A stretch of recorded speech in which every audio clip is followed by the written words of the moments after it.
Bom dia, você chegou em mais um Café com o Pastor. Vamos ao nosso golinho de café.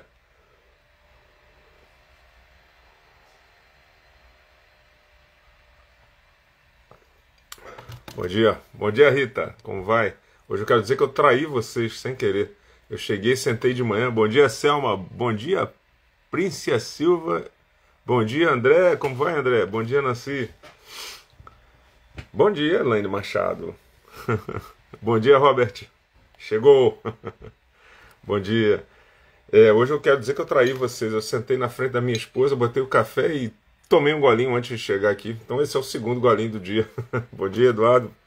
Mariana, bom dia. Bom dia, Alice. Bom dia, Tatiana. Bom dia, que coisa boa. Bom dia, Clás. Hoje madrugamos, né, Clás? Bom dia, Paulo. Coisa boa, coisa boa. Deixa eu seguir para a nossa oração. Minha oração hoje está no Salmo 28, 6, versículos 6 e 7. Bendito seja o Senhor, porque ouviu as minhas súplicas. O Senhor é a minha força e o meu escudo. Nele meu coração confiou e fui socorrido. Por isso meu coração salta de prazer, e eu o louvarei com o meu cântico. Ontem eu pude ouvir no nosso culto de oração. Bom dia, Nara. Bom dia, Cristiane. Eu ouvi no culto de oração ontem uma irmã nossa compartilhando que há 17 anos ela orava por algo, né? E que o Senhor finalmente deu. E foi interessante que ela foi tão sincera, ela falou, não foi no tempo que eu esperava. Se fosse no passado, me parecia que teria sido melhor, mas esse é o tempo que o Senhor deu. Então é muito bom quando e eu estava lendo aqui na minha própria Bíblia, eu anoto o ano, né? Quando Deus me toca. Oi, Aline, tudo bem? Quando Deus me toca de alguma maneira em algum texto, alguma oração que eu estou fazendo, e eu lembro que metade do trecho que eu li estava em 2020. Em 2023 eu marquei assim, o Senhor fez um caminho onde não havia um, né? Então nós ficamos felizes e agradecemos ao Senhor pela vida dele em nós, por essa alegria que ele nos traz. Eu ainda estou um pouco fanho, né? Por conta dessa rebarba aí, dessa alergia que acabou me afetando. Mas enfim, o Café com o Pastor é um programa produzido pela Igreja Reformada Luz para as Nações em Montreal. Nós ficamos no bairro de Rosemont, na Rue Masson 3580, e vai ao ar às 7h14 da manhã no nosso horário local, porque estamos em horário de verão, o que equivale a 8h14 no Brasil. Vocês sabem que quem chega cedo, por exemplo, como a Aline, o Giane, o Luiz, a Gisele Nascimento, meu tio Bilinho, o Fernando César Peçanha, a Priscila Anastácio, né, todo mundo ganha bom dia personalizado, né? E aí acaba aqui, nessa hora, senão o programa não segue. Então quem chega cedo ganha esse bom dia personalizado, e quem chega depois ganha este bom dia. Bom dia.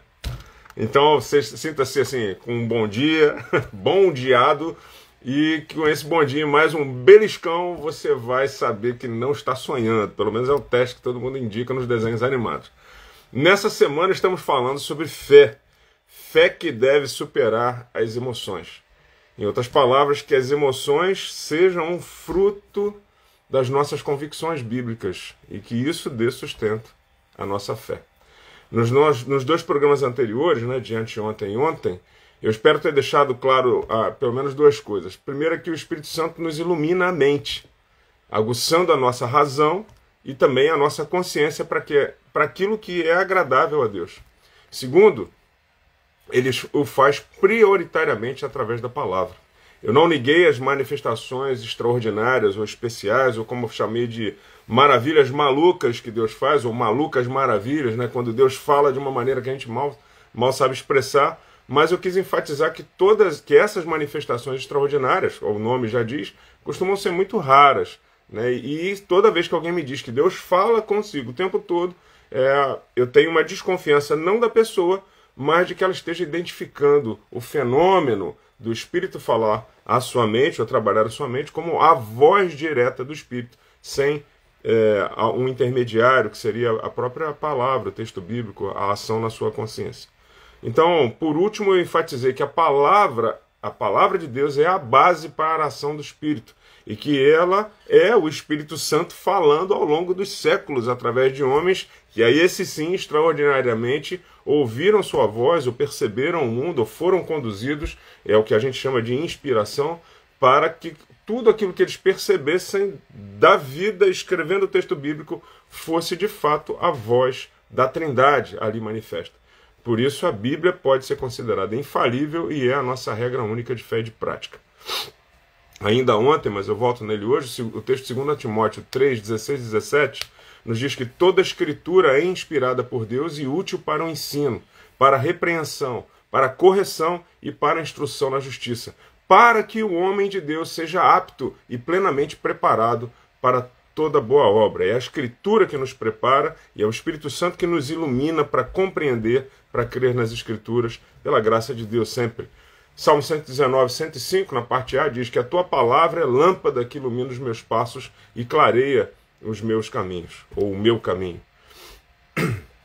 Usando o exemplo das pessoas que têm muitas experiências, ou experiências extraordinárias com Deus em todo o tempo, em comparação com as que têm experiências ordinárias, como é a minha, como eu coloquei nos primeiros dias, eu quero apresentar um problema comum dos nossos dias, e o problema é gerado quando as emoções superam a fé.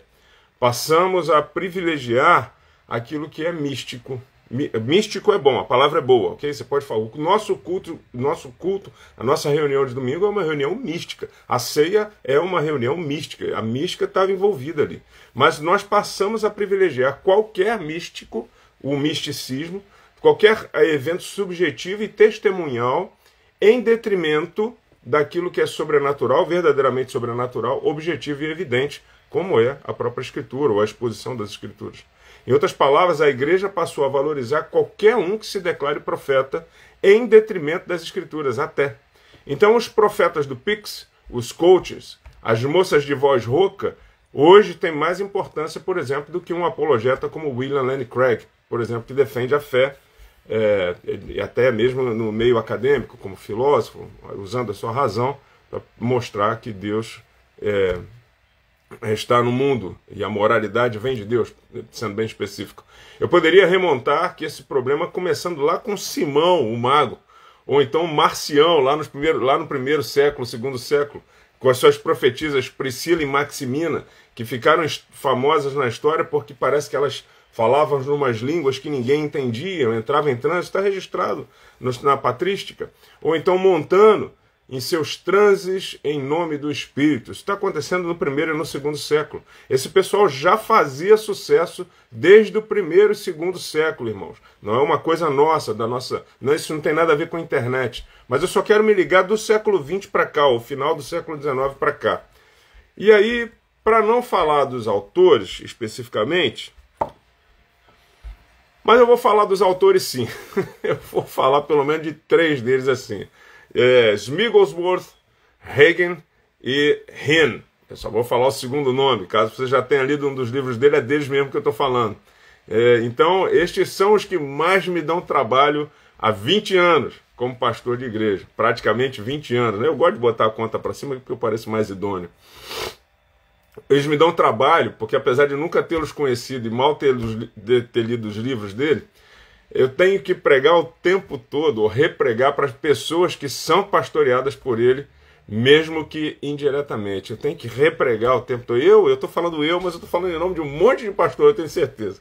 A teologia deles e de tantos outros é que norteia o que eu estou chamando de mix espiritual carismático brasileiro e que nos afeta aqui também porque somos uma comunidade brasileira no Canadá.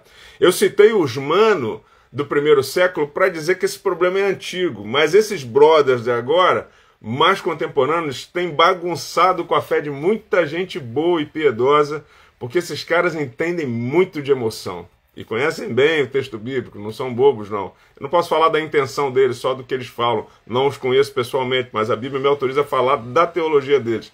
A gente lê nas Escrituras que o Espírito, por exemplo, é o penhor da salvação. Vem habitar em nós, é o selo indelével de que somos filhos de Deus. Mas o crente aprende com os manos.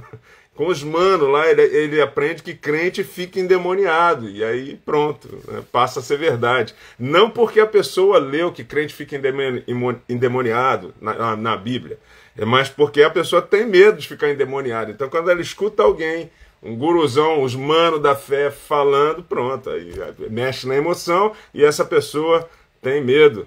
E aí ela acaba achando que os caras são os caras que sabe não as Escrituras. Eu conheci 2 pessoas que morreram confessando cura das suas doenças. Nunca foram ao médico. As 2 escutavam o Espírito e buscavam a arte de viver da fé. Só não se sabe fé em quê, como já dizia o Paralamas, né? Então, o Usmano, profeta, eu estou usando aqui o português errado de propósito, o Usmano, profeta, disse que toda doença é obra do diabo, que é uma maneira de Deus, de fazer Deus acatar as nossas palavras quando a gente declara, né? Declara positivamente a cura, declara positivamente a riqueza, declara qualquer coisa, declara assim, né? Faz o que quiser.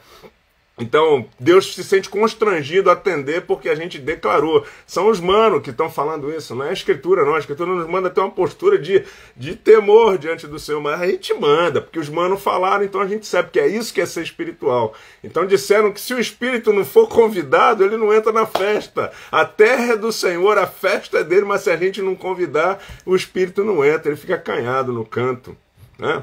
Então, é esse tipo de coisa que a gente tem que ficar escutando o tempo todo, porque não veio da Bíblia, mas porque os manos falam, os manos são espirituais. E os pastores das igrejas não são espirituais o suficiente. Eu não sou, não. Igual a eles, não sou mesmo. Então, uma boa parte dos nossos irmãos queridos nossos, fica dançando a cartilha dos manos lá. Dos manos, que sabe tudo do Espírito. E aí que a sutileza acontece. Por eles serem muito mais carismáticos do que nós, que somos comuns, né? Porque nós, que somos os pastores das nossas famílias, eles são muito mais eloquentes e eles têm uma revelação que só eles têm. Os manos profetas se tornam mais crentes. Eles são os verdadeiros crentes espirituais, enquanto, por exemplo, Peters, Lawson e MacArthur se tornam os crentes frios, que não sabem nada. Os caras se dedicam a estudar a Bíblia a vida inteira, inclusive nas línguas originais, alguns deles, mas quem sabe são os caras que têm revelação. A coisa fica ainda pior quando essas revelações são contrárias à palavra de Deus. Já que Deus não se contradiz, é muito simples. Ora, não é o Espírito falando. É programação neurolinguística, é qualquer coisa que você queira chamar. Eu não sou psicólogo, não vou entrar na área dos outros. Muito mal você falar um pouquinho da minha. E aqui eis o motivo da minha inquietação. Já estou terminando. Quando a gente lê o livro de Êxodo, capítulo 20, de 1 a 7, a gente vai ler lá, que eu fiz aqui: não terão outros deuses além de mim, não farão outros deuses para serem adorados, porque Deus é zeloso, não tomarão o nome do Senhor em vão. Irmãos, se adoramos um Deus, olha a minha inquietação qual é, que se adoramos um Deus que não está nas Escrituras, se adorarmos um Deus que não está nas Escrituras, nós seremos idólatras. E se nesse Deus, moldado pelas forjas das nossas emoções humanas, desse Deus que nós forjamos pelas nossas expectativas emocionais, se nele nós colocarmos a nossa esperança de salvação, irmãos, iremos para o inferno, porque esse Deus não existe. Ele foi criado pelo nosso coração. E amanhã eu continuo. Oremos e busquemos ao Senhor. Busquemos a voz do Espírito, trabalhada pela Escritura, a nossa mente sendo aguçada, um desejo intenso, como o salmista declara, de buscar a presença de Deus, buscar aquilo que a palavra dele fala para nós. Ou então estaremos sujeitos às nossas emoções, e qualquer místico que apareça, aí no sentido pior, vai estar influenciando a nossa espiritualidade, e é por aí que nós vamos viver da fé. Que o Deus verdadeiro tenha misericórdia de nós. E até amanhã, se Ele permitir. Paz, irmãos.